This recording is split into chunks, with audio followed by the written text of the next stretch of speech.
आर्या श्रीमती दुलारी Singh college के YouTube channel पर आप सभी लोगों का बहुत बहुत स्वागत है। डीएलएड बीटीसी सेकेंड सेमेस्टर के यह केमिस्ट्री विषय का लेक्चर, जिसमें आज हम लोग अपने तीसरे पाठ के दूसरे भाग वीडियो में क्षार की अम्लता के बारे में जानेंगे। इसके पहले वीडियो में हम लोग अम्ल की परिभाषा को, अम्ल क्या है, अम्ल की क्षारकता क्या होती है, अम्ल का पहचान कैसे होता है, कौन प्रबल अम्ल होता है, कौन दुर्बल अम्ल होता है, इन सारी बातों को इसके पहले वाले वीडियो में हम लोग अध्ययन कर चुके, आप लोग भी देखे होंगे। तो आर्हेनियस के अनुसार हमारा जो कि आयनन सिद्धांत के आधार पर हमने अम्ल की और क्षार की परिभाषा को देखा। आज इस वीडियो में जो हमारे क्षार हैं उनकी अम्लता क्या होती है इसके बारे में सीखेंगे, और आज लवण के प्रकार, लवण क्या हैं देखते हैं, इसके बारे में हम लोग थोड़ा सा सीखेंगे। तो चलिए अपने टॉपिक पे आते हैं और शुरू करते हैं आज का अध्याय। तो इसके पहले हम लोग क्षार क्या है जान गए थे कि वो पदार्थ जो जलीय विलयन में अपने अंदर से अर्थात अपने परमाणु से हाइड्रोक्सिल समूह प्रतिस्थापित कर दें, उसी पदार्थ को हम लोग क्षार कहते हैं। आर्हेनियस का विचार था कि जो हमारे क्षार होते हैं वो हमेशा जलीय विलयन में हाइड्रोक्सिल आयन मुक्त करते हैं, और हमने ये भी बताया कि सभी क्षार क्षारक होते हैं, जबकि सभी क्षारक क्षार नहीं होते हैं, क्योंकि क्षार वही होगा जो जल में घुलनशील, जो क्षारक जल में घुल जाए वही हमारा क्षार होता है। लेकिन कुछ ऐसे भी क्षारक हैं जो जल में नहीं घुलते, इसलिए क्षार नहीं होंगे, जबकि क्षारक रहते हैं। तो चलिए आज शुरू करते हैं। क्षार की अम्लता क्या होता है? तो चूंकि किसी क्षार की जो अम्लता होती है उसके अणु में उपस्थित अम्ल द्वारा प्रतिस्थापनीय हाइड्रोक्सिल आयनों की संख्या होती है, अर्थात अम्ल के द्वारा उसके हाइड्रोक्सिल समूह की संख्या को जितनी प्रतिस्थापित कर दी जाए वही उसकी क्षार की अम्लता हो जाती है। तो क्षार की जो अम्लता होती है वह उसके हाइड्रोक्सिल समूह विस्थापनीय संख्या होती है। जैसे NaOH है, यह अपने अंदर से एक हाइड्रोक्सिल समूह विस्थापित करेगा, अतः इसकी जो अम्लता होगी एक होगी।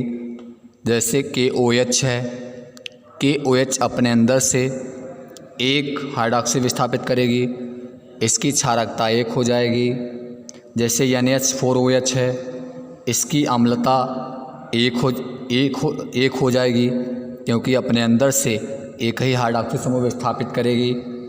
जैसे CaOH का होल ट्वाइस है, CaOH का होल ट्वाइस अर्थात कैल्शियम हाइड्रोक्साइड। तो कैल्शियम हाइड्रोक्साइड का जो अम्लता होगा, चूँकि इसमें देखिए OH का होल ट्वाइस मतलब हाइड्रोक्सिल समूह दो हैं, तो जब ये अपघटित होगा तो दो हाइड्रोक्सिल समूह विस्थापित होंगे, जिससे इसकी जो अम्लता होगी वह आपकी 2 हो जाएगी। जैसे MgOH का होल ट्वाइस है, तो इसका भी जो अम्लता होगी वह भी 2 होगी, क्योंकि यह 2 हाइड्रोजन को विस्थापित करेगी। जैसे FeOH का होल थ्राइस है, तो FeOH का होल थ्राइस जो है, अतः यह 3 हाइड्रोक्सिल समूह विस्थापित करेगा, जिससे इसकी जो अम्लता हो जाएगी वह 3 हो जाएगी। जैसे AlOH का होल थ्राइस है, तो AlOH का होल थ्राइस मतलब एल्युमिनियम हाइड्रोक्साइड।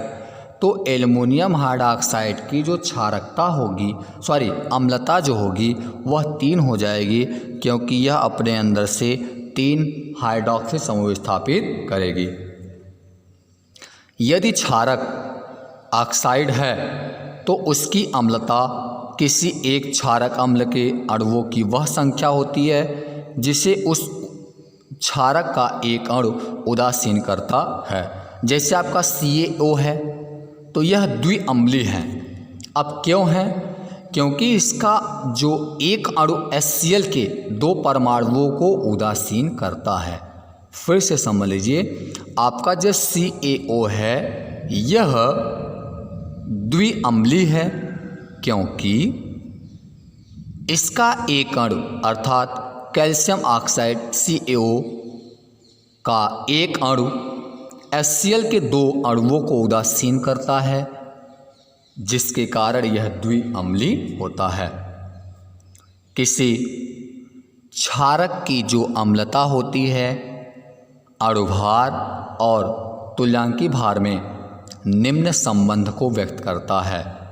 जैसा कि आपको लिखा दिख रहा होगा, क्षारक की जो अम्लता होती है वो क्षारक का अणुभार और क्षारक के तुल्यांकी भार के अनुपात के बराबर होता है।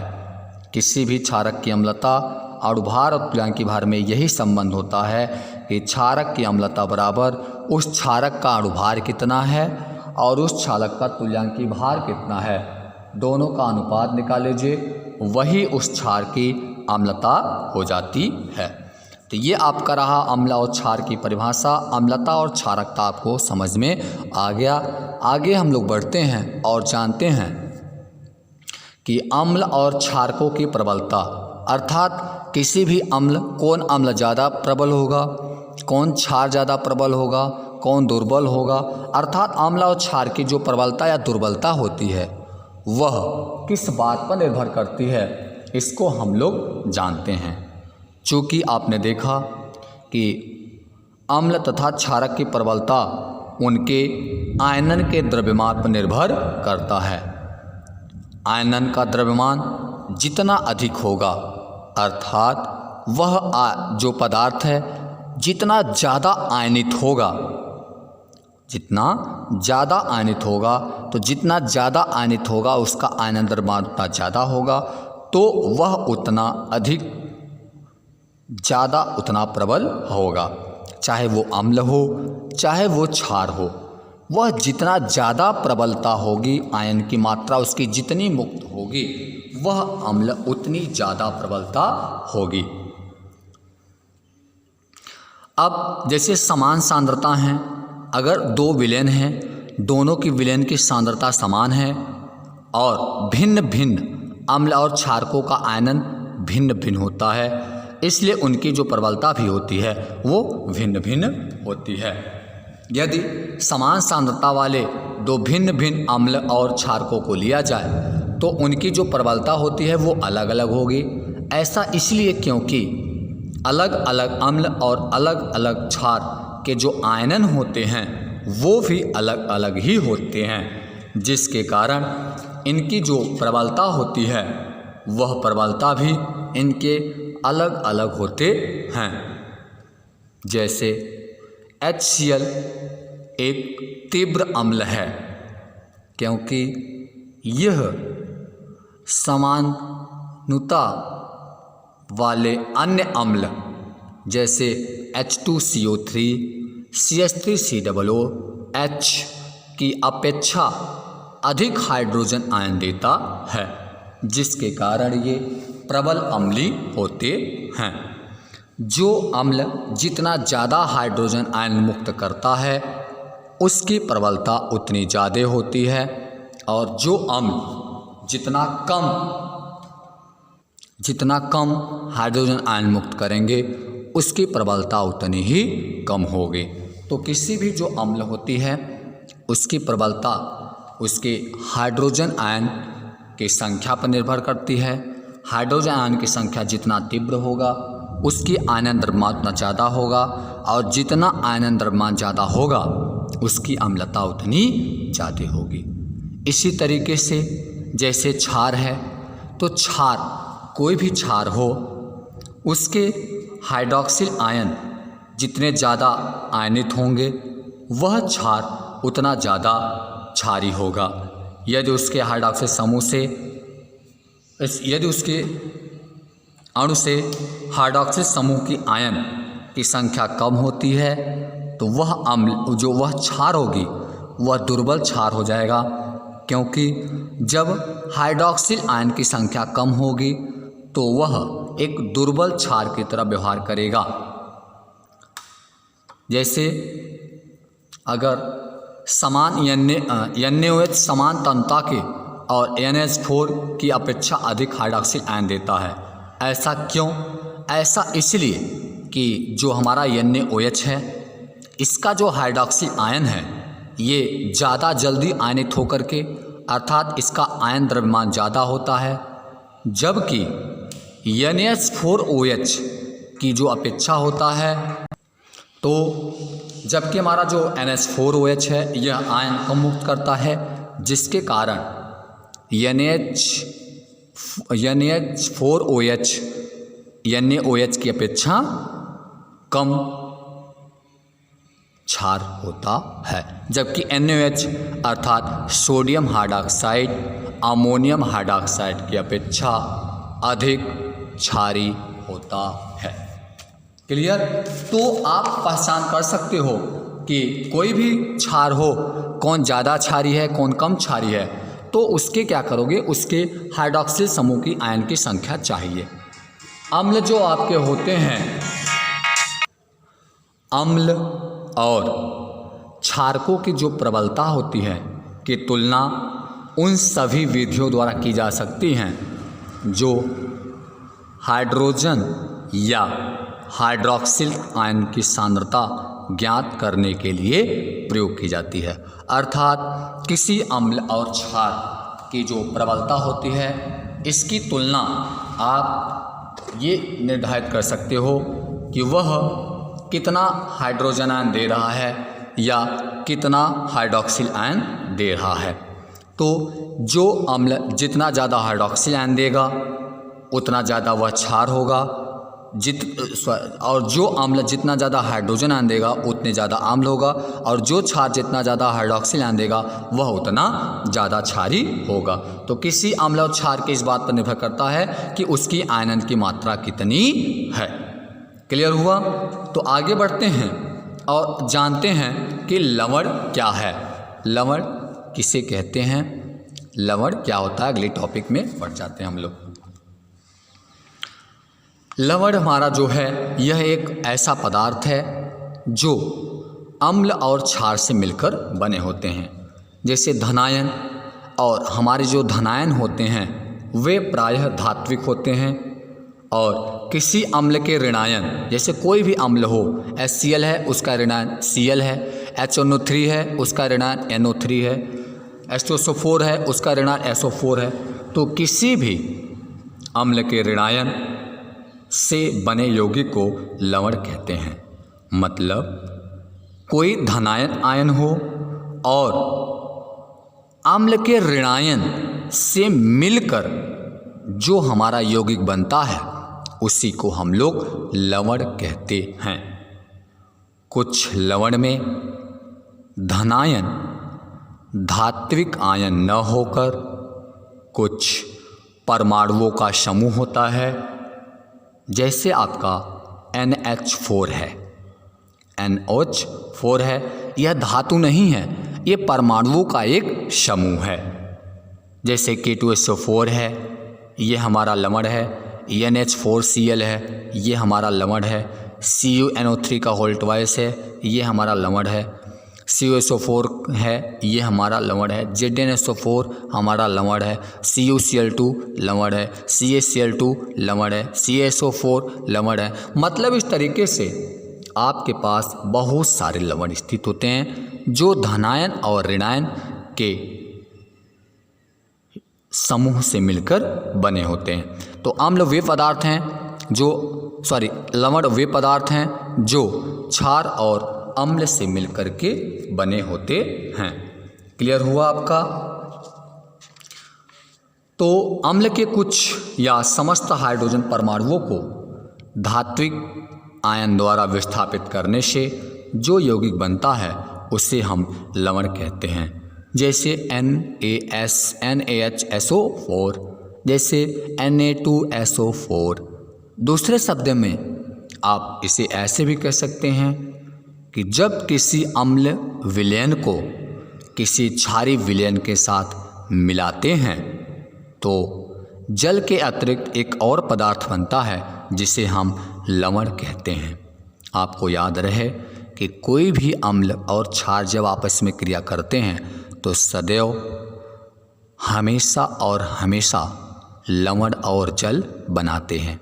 तो अम्लीय और क्षारीय विलयन का जो ये आपका मिश्रण होता है उसमें लवण के साथ साथ आपका जल भी बनता है। इस क्रिया को हम लोग उदासीनीकरण भी कहते हैं।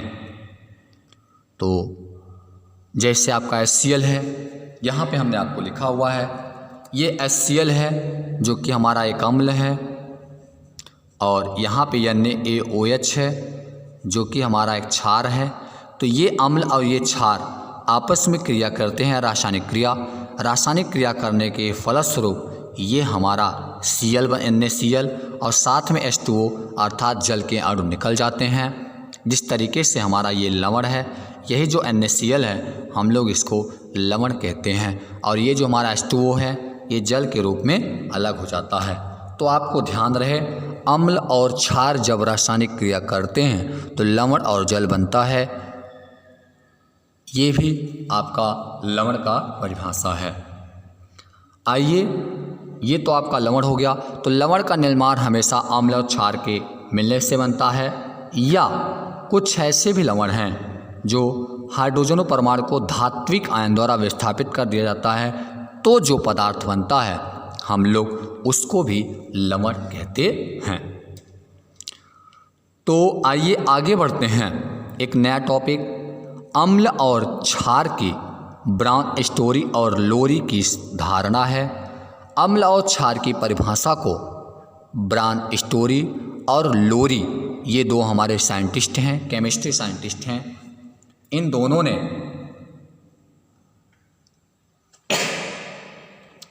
ने अम्ल और क्षार की परिभाषा को बताया। चूँकि आर्हेनियस की जो अम्ल और क्षार की परिभाषा थी वह परिभाषा व्यापक रूप से नहीं थी, क्योंकि आर्हेनियस ने जो अपना सिद्धांत प्रस्तुत किया था, जो उन्होंने अपना अवधारणा दिया था, वह केवल जलीय विलयन तक ही सीमित है। अर्थात जो पदार्थ जल में घुलनशील होंगे उन्हीं पदार्थों के लिए आर्हेनियस का परिभाषा लागू होता है, लेकिन जो पदार्थ जल में नहीं घुलते क्या वे अम्ल और क्षार नहीं होंगे? तो वे भी अम्ल क्षार होंगे, लेकिन आर्हेनियस ने इस बात की पुष्टि नहीं कर पाए कि जो जल में नहीं घुलेंगे उनकी अम्लीय और क्षारीय गुण किस बात पर निर्भर करती है, अर्थात उनकी अम्लता और क्षारिकता कैसे पहचान करेंगे। इस बात की पुष्टि आर्हेनियस ने नहीं कर पाए।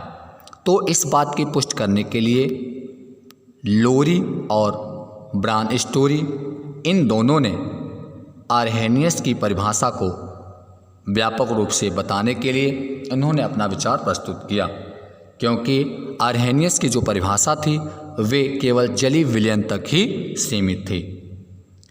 तो ब्राउन स्टोरी और लोरी की जो परिभाषा है वह जलीय विलयन के लिए भी है, और जो पदार्थ जलीय विलयन में नहीं घुलते अर्थात अजलीय विलयन हैं उनके रूप में भी इनकी परिभाषा लागू होगा। ब्राउन स्टोरी और लोरी का विचार था कि कोई भी अणु, चाहे वो धनायन या ऋणायन, जो किसी अन्य पदार्थ को प्रोटॉन प्रदान कर सके उसे हम अम्ल कहते हैं।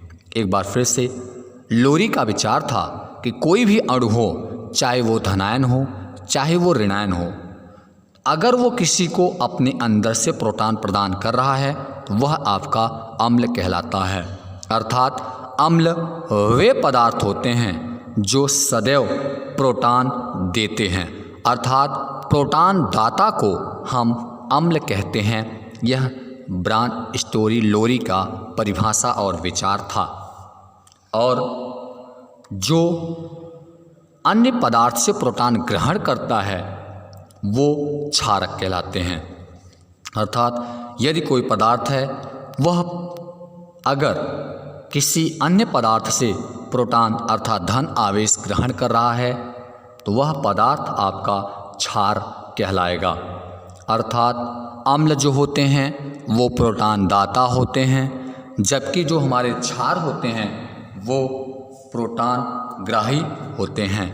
अम्ल यहाँ आपका हेडलाइन है, अम्ल प्रोटॉन दाता होते हैं, अर्थात प्रोटॉन दाता परमाणु को हम अम्ल कहते हैं। और क्षारक जो होते हैं वो प्रोटॉन सदैव ग्राही होते हैं। मतलब ये प्रोटॉन अर्थात आवेश को ग्रहण करते हैं, किसी दूसरे परमाणु से प्रोटॉन ग्रहण करते हैं। जैसे हमने यहाँ पे एक उदाहरण ले लिया HCl और H2O ले लिया, तो यहाँ से आपने देखा कि जो HCl है, HCl का जो अणु है वह हाइड्रोजन के रूप में इस जल के अणु को दे देता है। तो यहाँ से आपने देखा कि यह प्रोटॉन दाता है।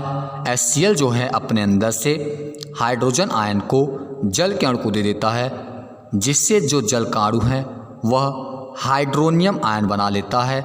इसी गुण के कारण हम लोग इसको क्या बोलते हैं, अर्थात ये HCl हमारा अम्ल है। तो इस बात की भी पुष्टि हो जाती है कि ब्राउन स्टोरी और लोरी ने जो अपना विचार प्रस्तुत किया है उनका विचार सही था। यहाँ से आपने देखा जैसे ये है HCl है और यहाँ पे NH3 है, ये HCl है और ये आपका NH3 है। तो NH3 से ये जो आपका NH3 है इसने यहाँ HCl को दे दिया, तो यहाँ से आपका हो गया NH4 और प्लस Cl मुक्त हो गया। तो यहाँ से आपने देखा जो हमारा NH3 था यह इलेक्ट्रॉन ग्राही है, अर्थात प्रोटॉन ग्राही है, क्योंकि यह HCl के अणु से प्रोटॉन को ग्रहण कर रहा है, जिसके कारण इसका जो गुण है वह आपका NH3 जो है ये क्षार है और HCl ने अपना हाइड्रोजन आयन मुक्त किया। इस गुण के कारण HCl अम्लीय गुण रखता है। तो इस उदाहरण में HCl अम्ल है क्योंकि इसने जल और NH3 को प्रोटॉन प्रदान किया। H2O तथा NH3 क्षारक हैं क्योंकि इसने प्रोटॉन HCl से ग्रहण किया। तो आपने देखा कि जो परमाणु प्रोटॉन अर्थात धनावेश देता है वह अम्ल है, प्रोटॉन जो आपका प्रोटॉन दाता जो होते हैं वो अम्ल है और प्रोटॉन ग्राही जो होते हैं वो क्षार होते हैं। जब कोई अम्ल प्रोटॉन निकालता है तो जो शेष भाग होता है वो क्षारक होता है, क्योंकि यह प्रोटॉन प्राप्त करना चाहते हैं। और अम्ल क्षारक का संबंध निम्नलिखित होता है। अम्ल क्षारक का बहुत अच्छा संबंध है कि अम्ल जैसे आपका है और क्षारक है आपका, तो अम्ल और क्षारक जो होते हैं ये बहुत ही, जैसे आपका है अम्ल है अर्थात आपने अपना प्रोटॉन निकाल दिया तो वह क्षार कहलाएगा। इसे हम अम्ल क्षार संयोज भी कहते हैं। तो इस तरीके से ये आपका आज वीडियो समाप्त करते हैं। आज आपने देखा कि अम्ल और क्षार की परिभाषा लोरी ने भी दिया है।